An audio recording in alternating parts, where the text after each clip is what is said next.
Hi guys, welcome back to another movie review, and this is the second movie review on my channel, and today I'm going to be covering some more Jurassic Park stuff. Let me get this set right here, and specifically because in the last video we covered these two, Jurassic Park and the Lost World Jurassic Park. So now we're covering Jurassic Park 3 and Jurassic World. Alright, so I gotta say, Jurassic Park 3, in my opinion, is completely underrated. I really like Jurassic Park 3. It's more of like a nostalgic film to me. Because, I mean, yeah, it's an hour and a half. There's glare off my glasses, so I'm just gonna take my glasses off. But it's a great film in its own way.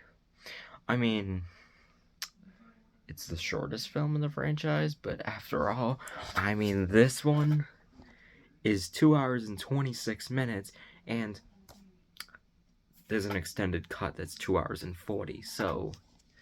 And all the others are known for being like 2 hours and 7 minutes for the first one, 2 hours and 9 minutes for this one. For that one, for The Lost World, this one is an hour and 33 minutes. So it's the shortest one in the franchise, and honestly, I feel like it had a bit of its own charm in a way. Honestly, I have to say, this is a nostalgic film for me, and honestly, I really do like it. Okay, there's a lot of people that hated Jurassic Park 3, and honestly, I understand why.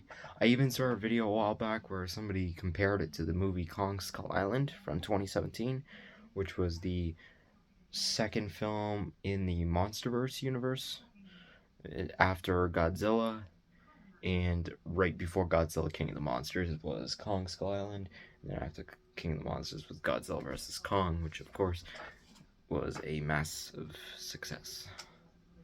And I am going to also publish a video all about my schedule for these movie reviews, and conveniently, on July 3rd, is it July or June? June 30th. Conveniently, I did not notice I was planning these movies, like specific movies, ahead of time. Every Friday I'm going to do a movie. Every Friday I'm going to do like a movie franchise. Next Friday I'm going to be doing Fallen Kingdom and Dominion for Jurassic World. So, yeah, but in June I'm going to be doing Indiana Jones the entire month. And conveniently, on the last day of the month is when The Dial of Destiny comes out. And it's on a Friday. And it's on the Friday where I'm going to do that one. So I'm going to go see the movie in IMAX, and then I'm going to come back and do a review on it. The same exact day it comes out. And there's going to be some massive spoilers. There's going to be a huge warning before it, so yeah, if you don't want spoilers for that movie, I will not give away spoilers to those who do not want to hear it. In other words, don't click on the video. Alright, so let's get to Jurassic Park 3. Honestly, I gotta say, this movie had some great theories in the very beginning of the film. The very beginning of the film is very unique in its own way. The beginning focuses on a character named what the hell is his name?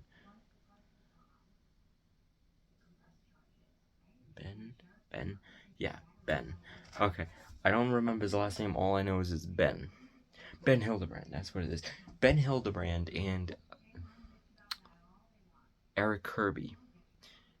Alright, so they're both on a vacation, but he's taking them to some restricted area to go parasailing close to Site B, the island from the Lost World. So they go close to the island, and the people on the boat actually go into the mist that's all surrounding the island. There's a fog, like a fog where you cannot see anything below. They're about 20 feet in the air. Suddenly the rope starts pulling.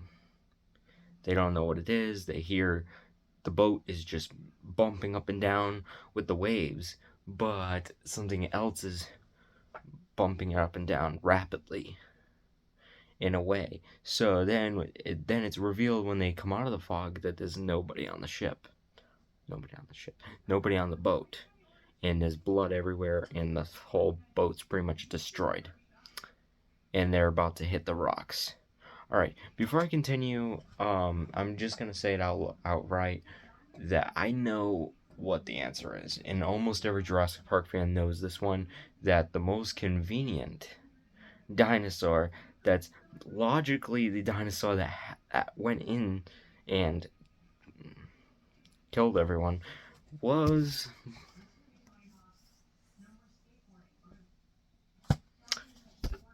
the pterosaurs. They are shown later on in the movie when they attack people. They jump up and down, which they jump up and down as they're attacking people, and that is shown later on in the movie. But it's the most logical explanation for it, because the Spinosaurus can go in the water, but it would make itself known. People would know it's there. So that's the most logical explanation. And honestly, same thing with the theory of the Lost World. I mean, the ship at the very end of the movie crashed into the docks, and that's how the T-Rex broke out. I don't think I covered that in the last video. I don't even remember filming the last video. I don't even know what I said in that one. All I know is that the boat crashed into the docks, and everybody was down on the boat. It's then the final shot of the movie shows a pterosaur. So, and in this one, at the very beginning, the boat, everybody gets pretty much killed on the boat. There's no bodies to be seen, so most likely it pulled them into the water or something. Something pulled them into the water. So that's another thing. Keeps you thinking. It really does.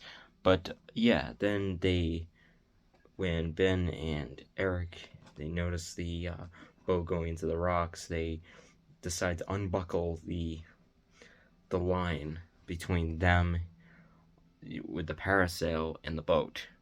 They undo the parasail, and the boat crashes into the rocks. Then they are flying towards Isla Sorna, Site B. And then it does not show what happens next. It does not show it. But it shows that Alan Grant is still in contact with Ellie Sattler, and they're still great friends. She's married, and he's single.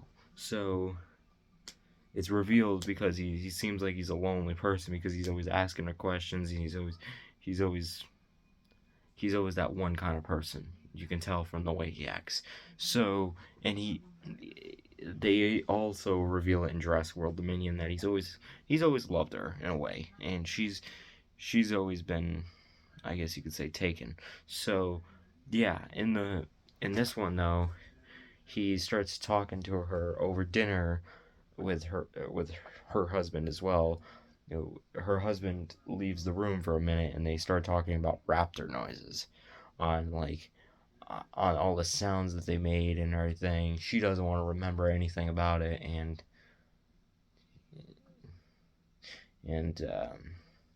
yeah. Then he decides to leave. I can't really remember what he said to her, completely.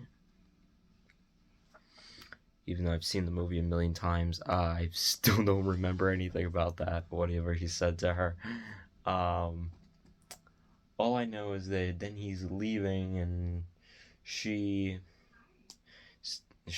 basically says that he's still one of the best for, I guess you could say, archaeologists. And then we see him at this, I guess you can say, a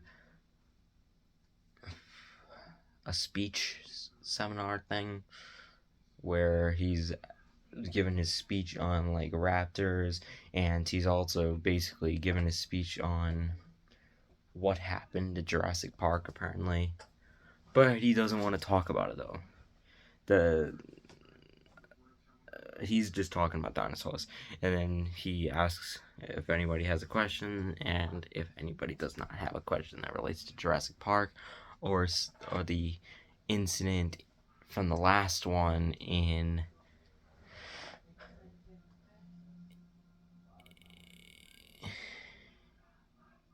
San Diego, California.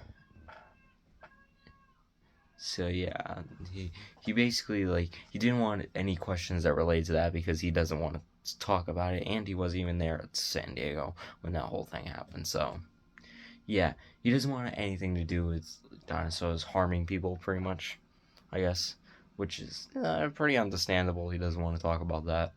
But honestly, though, what I gotta say, though, is that through the entire thing,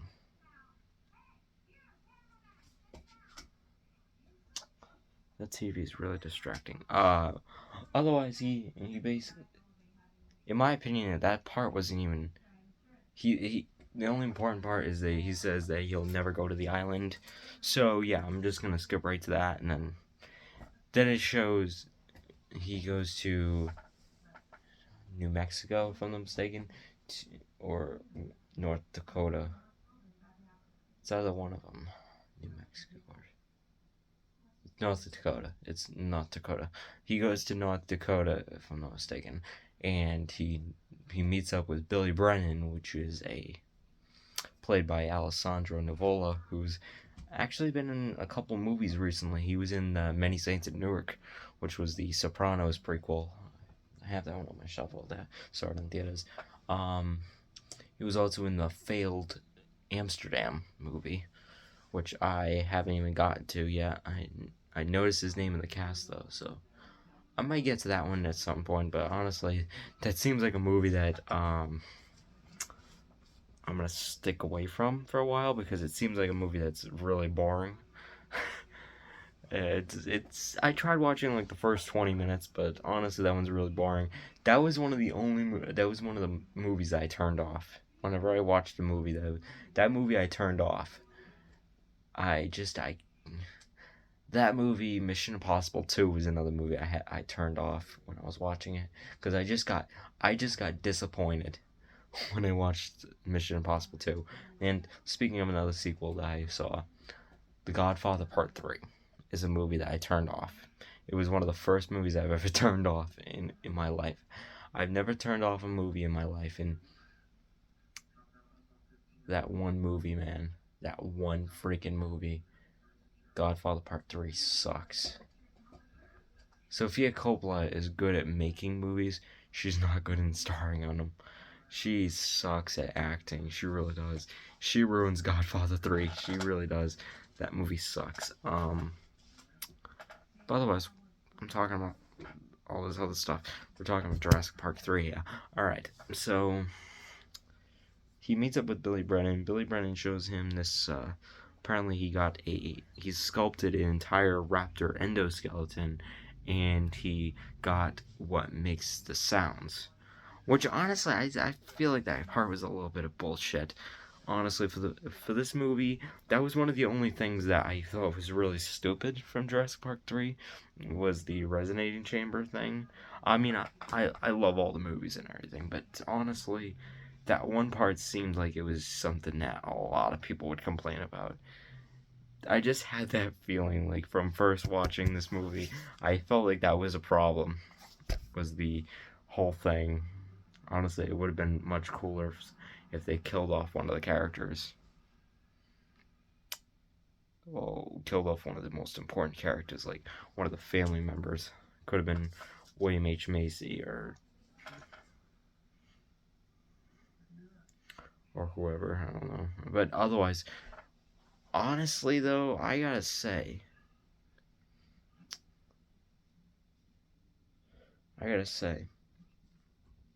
then in the same scene, which, speaking of William H. Macy, he appears as a father. Doesn't even say his name on the back of the case. I can't remember. All I know is I'm just gonna refer to him as Mr. Kirby. Because honestly, I can't remember his first name. All I can know is his son's name is, because I've seen the movie a million times and they say his name a million times. I know a couple names from it. I know that his last name is Kirby, though. I know his wife's name is Amanda Kirby. I just can't remember his name. Paul Kirby. Paul Kirby. Okay. Okay. Paul it wants to invite him to dinner to talk about apparently going to Isla Sorna. And Billy Brennan invites him. He basically invites himself and Alan Grant, and Alan Grant's he seems like a little pissed off from it immediately, but he doesn't have a reaction. But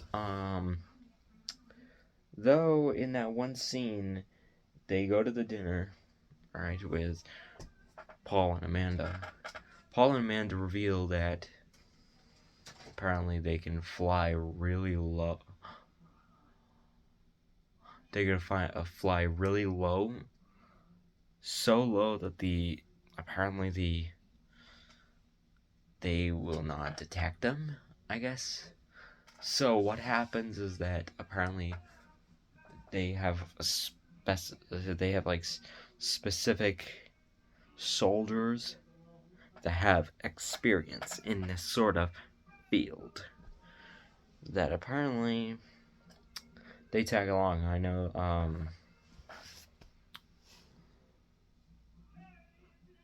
I don't know, but honestly though, they tag along, and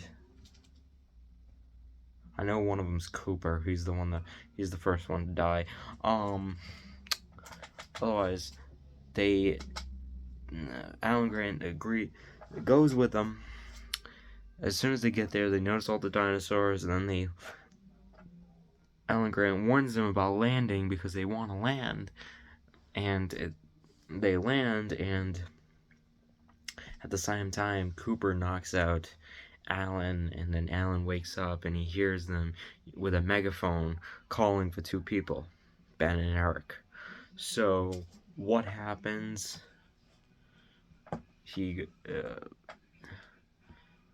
What happens is that Alan wakes up, he goes outside, he asks Paul who hit him, and Paul reveals it to be Cooper that hit him, and then he asks them what they're doing, and apparently, let's just say they're setting up a perimeter to make the place safe, and that's a bunch of bullshit. They're trying to search for somebody, and that's a bit obvious from them yelling out names at the top of their lungs. So what happens? Let's just say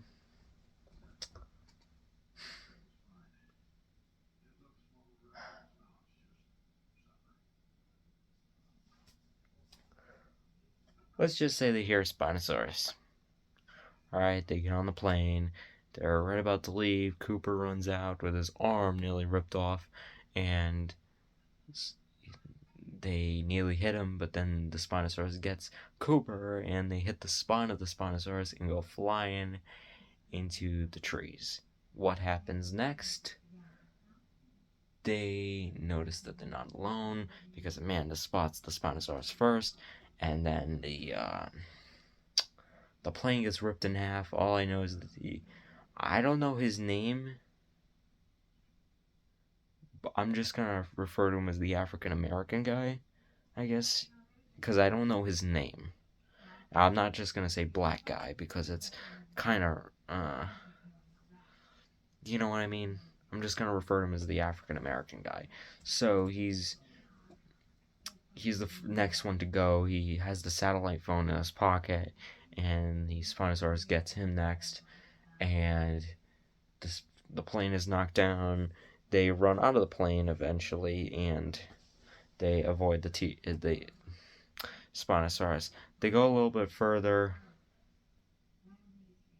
Well, no, they actually revealed the truth that it was all a rescue mission to save their son because their son accidentally went onto the island with Ben, and they haven't come back yet. So what happens? They decide to press onward, and they run into a T-Rex, in which the T-Rex nearly chases them, and then it gets into a fight with the Spinosaurus, and the Spinosaurus kills the T-Rex by eating its throat, snapping its neck, and in which, if you really think about it, it's kind of fucked up in a way, but if you really think about it, that was probably the baby T-Rex from the from the Lost World. And honestly, that sounds pretty messed up if you really think of it in a certain way. Because we all love the baby T-Rex in the Lost World. Man, that was a little disappointing. But otherwise, honestly, I was voting for the T-Rex on that one. Even though the Spinosaurus is a fucking badass. But otherwise, they escaped the Spinosaurus.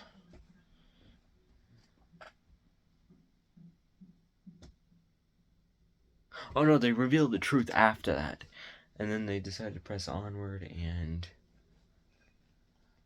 apparently they find like this place where basically the breeding grounds, and they go into the building, and there's no service whatsoever. They find phones, it's nothing. They find vending machines, they decide to smash them open, grab what they can find, and then they notice some raptors in there because Amanda stares at a raptor, and not knowing it's real, I mean, you could see the freaking neck going freaking behind the freaking machine. How can you think that's fake? Honestly, that looked too real. That was clearly obvious that it was behind the fucking thing. That's the reason why I say you back up and get the fuck out of there, because that was really stupid. That was a stupid decision. It's just staring at it because it nearly got her. She almost died.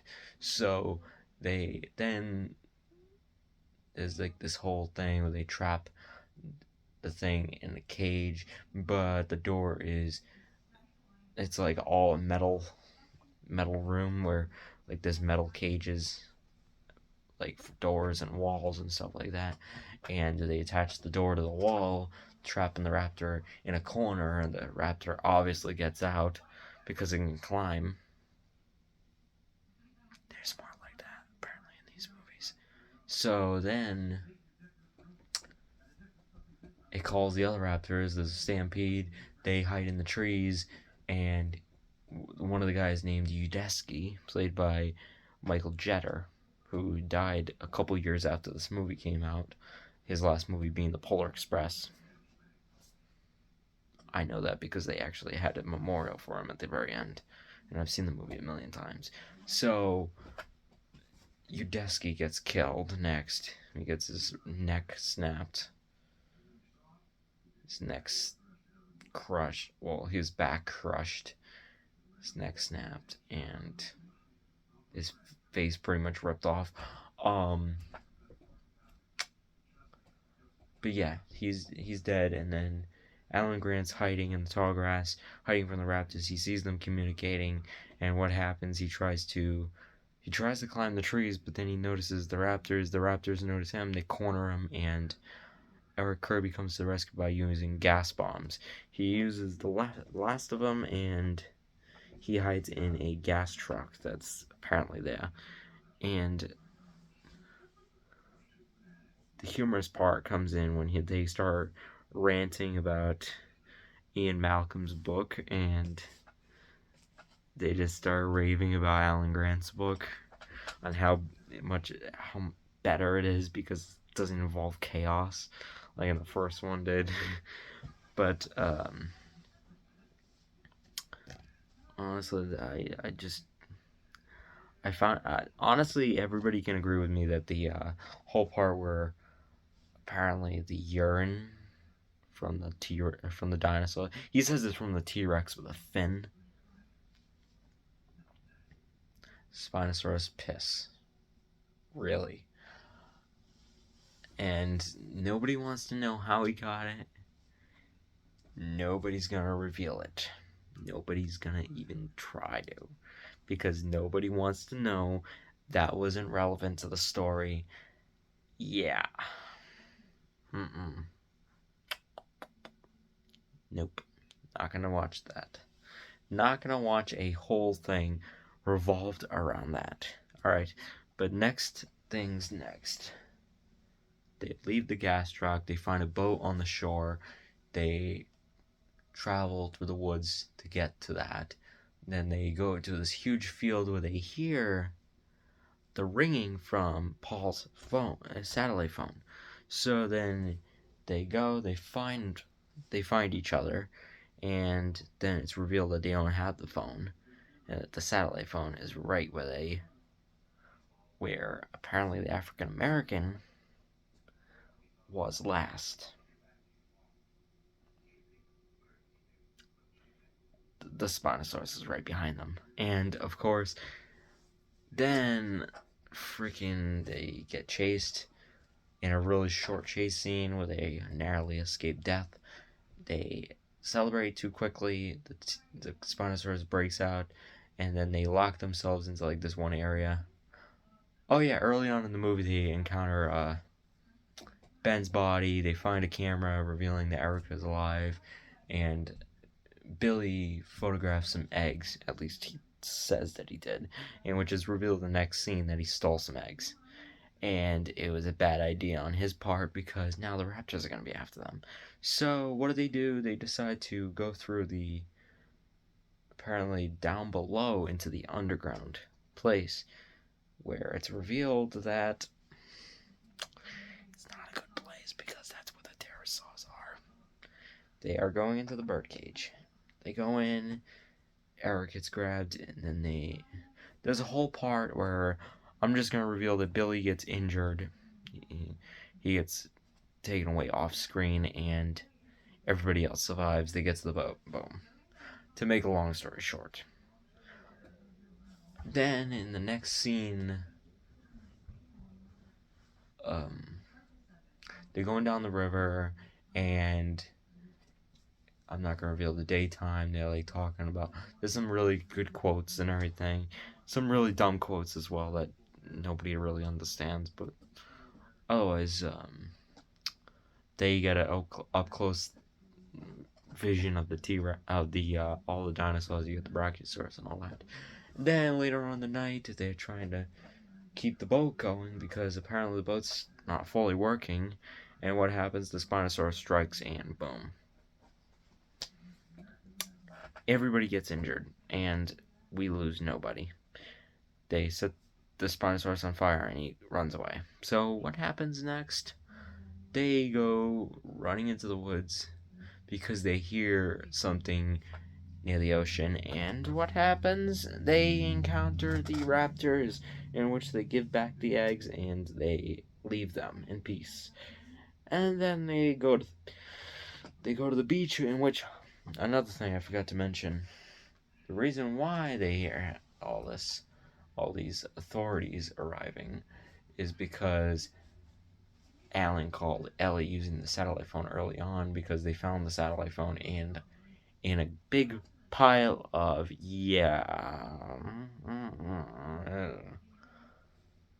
and they used the satellite phone to make a really shitty phone call to Ellie Sattler, in which she notices, because her son reveals that because she didn't really hear them properly, she only heard like 2 words, and then boom, the kid already knows that they are in a lot of danger. So then her way of dealing with that is she sends help, in which that's why they hear authorities arriving, and then they get to the beach, and surprisingly, really quickly, they're just getting rescued. And then it's revealed that Billy Brandon's still alive, and boom.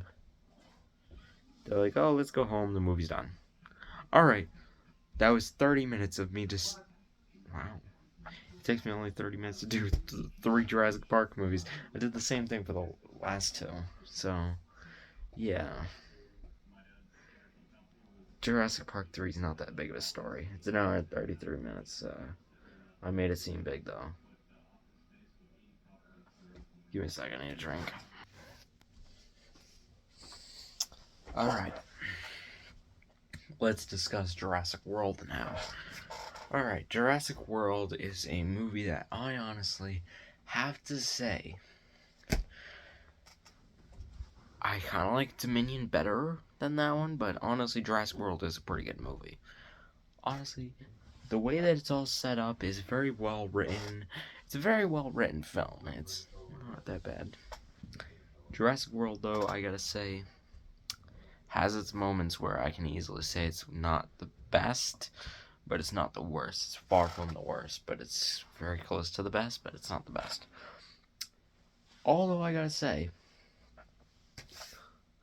when I first saw Jurassic World in theaters, I felt like it had every bit of awesome that it deserved. And that's the reason why I got the Blu-ray 3D. That I can't even freaking watch.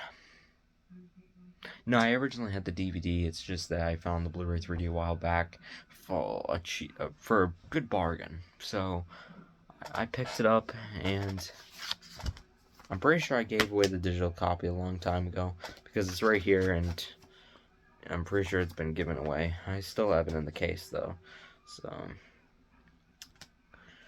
this is the Blu-ray 3D, the Blu-ray, and the DVD. So let's get to the story of Jurassic World. Jurassic World, I gotta say though, immediately I'd have to give it 4 stars.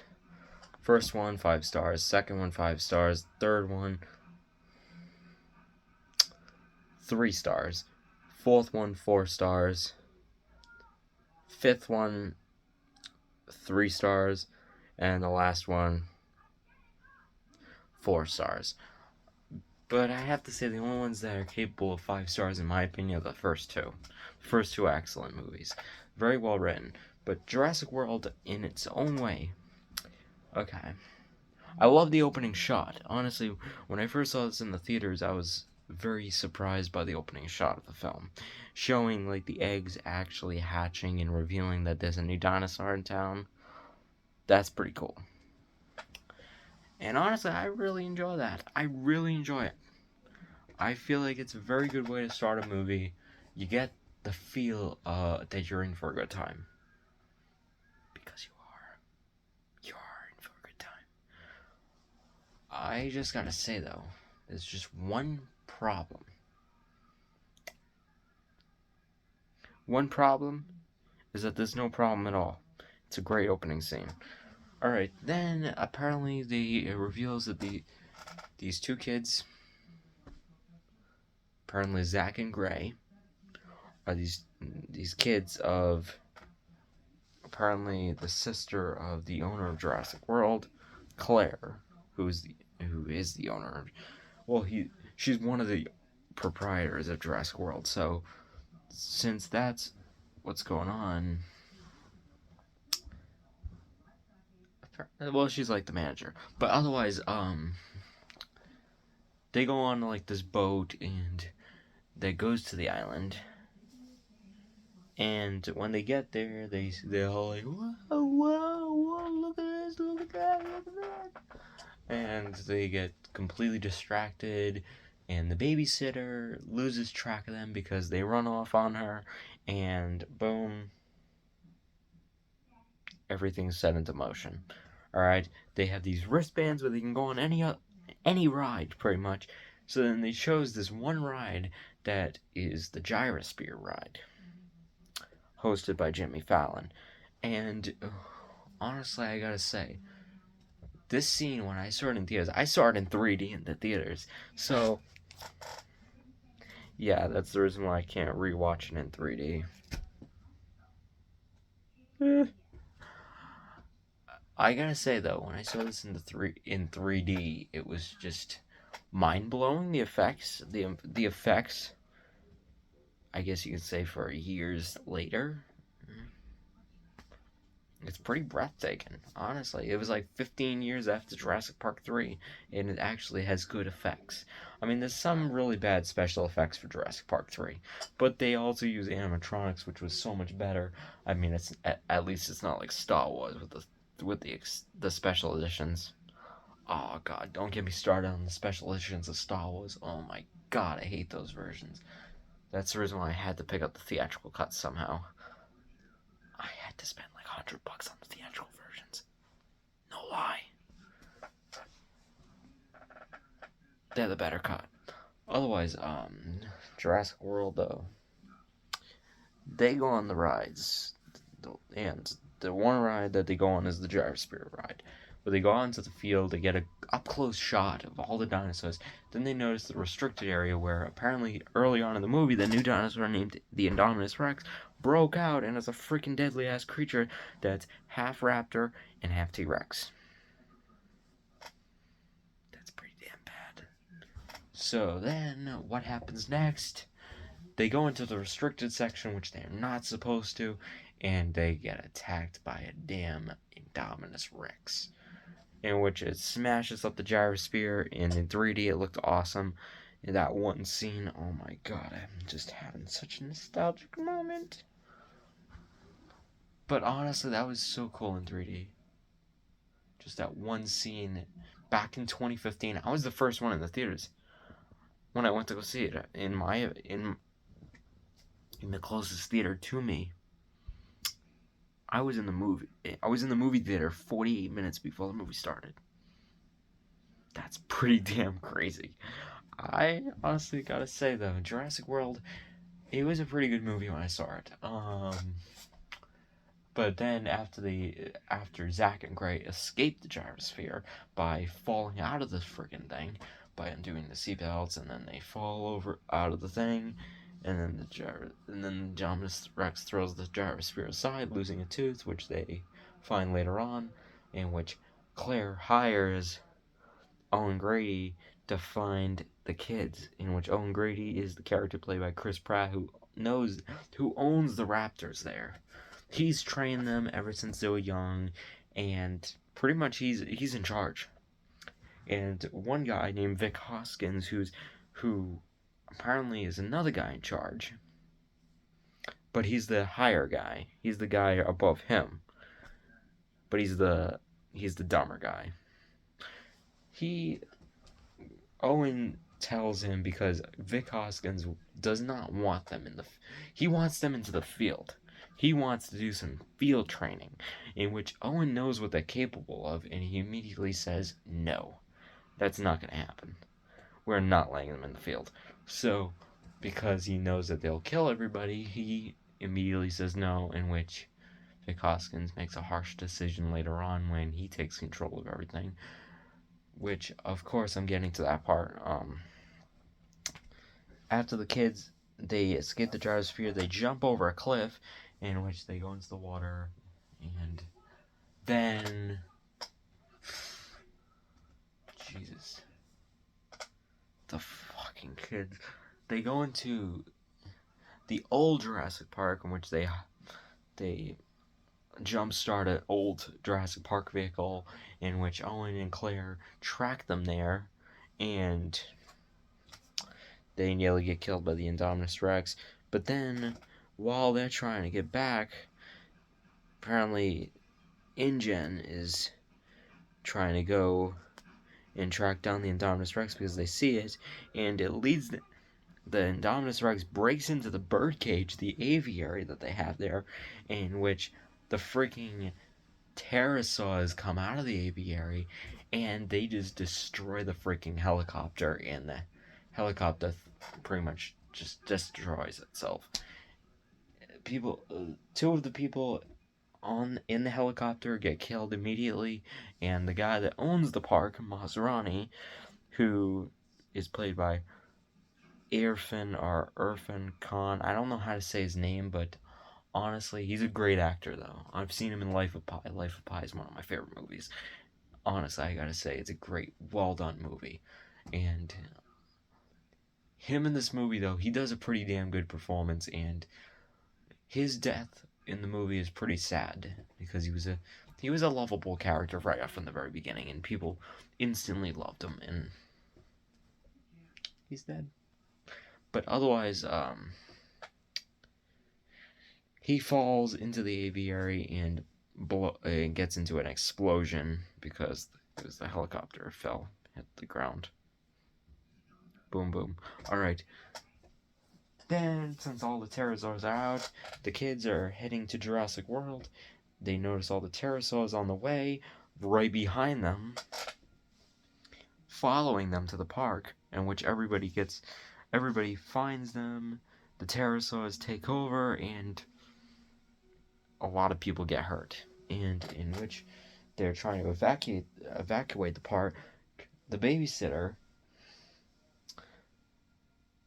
gets killed when apparently a pterosaur picks her up, throws her into the water, and then it picks her up again, and then surprisingly, a mosasaurus eats the pterosaur that's holding the babysitter. Well, he's got a double meal like that. Mm-hmm. I guess it's cool. But yeah, after that whole thing happens, everybody gets hurt, and Claire notices that. She notices Owen, and the kids notice both of them. Wait a minute, they're both together. I'm mixing things up around here. Alright, Claire and Owen are in the city, basically shooting the pterosaurs, or the pteranodons, and then all of a sudden they notice the kids are there. She immediately blames herself. They meet Owen, and apparently they get a call from one of the other employees that they're letting out the raptors late at night tonight. So then what happens? He goes there, and he's basically like yelling at Vic Hoskins, trying to figure out what the hell's going on, and he just tells him that he's no longer in control because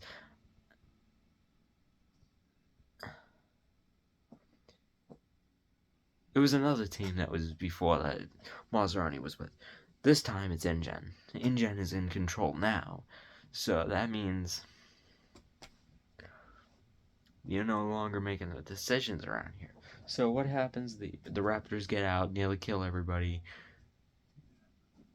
Actually, they do kill everybody. The only remaining survivors are the main characters. So then, all four of the Raptors, Blue, Charlie, Delta, and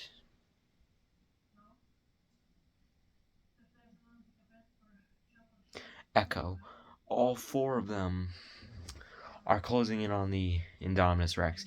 It kills all of them except for Blue. It really injures Blue, and then they let out the T-Rex, and then the T-Rex gets into a fight. Blue comes to the rescue, distracts the Indominus Rex, and then the T-Rex pushes it towards the edge of the cliff, and the Mosasaurus finishes off the Indominus Rex by pulling it into the water. So then the everybody goes to the medical wing, in which everybody's ready to go home, and then Owen and Claire leave. Apparently Zach and Gray's parents are there, panicking because they didn't expect everything to happen. I don't think anybody did. And what happens? The movie ends with the T-Rex above Jurassic World, basically high and mighty. And that's pretty much it. So I just under 20 minutes, I'm guessing. Did I just explain Jurassic World in under 20 minutes? Wow. I was expecting that to be over an hour like the last video, but otherwise, I'm fine with it ending early. More time for me to do whatever the hell I want. Otherwise, Jurassic Park 3, good movie. Jurassic World, great movie. The way I rank things, alright, just so I can tell everybody the way I rank things. 1 star, when I say it's a 1-star movie, trash. Example, Morbius. Trash. 2-star, when somebody recommends a movie, means it's a 2-star movie in my opinion. Good is 3 stars. Great is 4 stars, and what I call phenomenal is 5 stars. Alright, so that's the end of the video. Thank you guys so much for watching. This has been another review. Be prepared next Friday for the review on Fallen Kingdom and Dominion. Alright, thank you guys so much for watching. Like, subscribe, and ring the bell to get notified when my latest videos.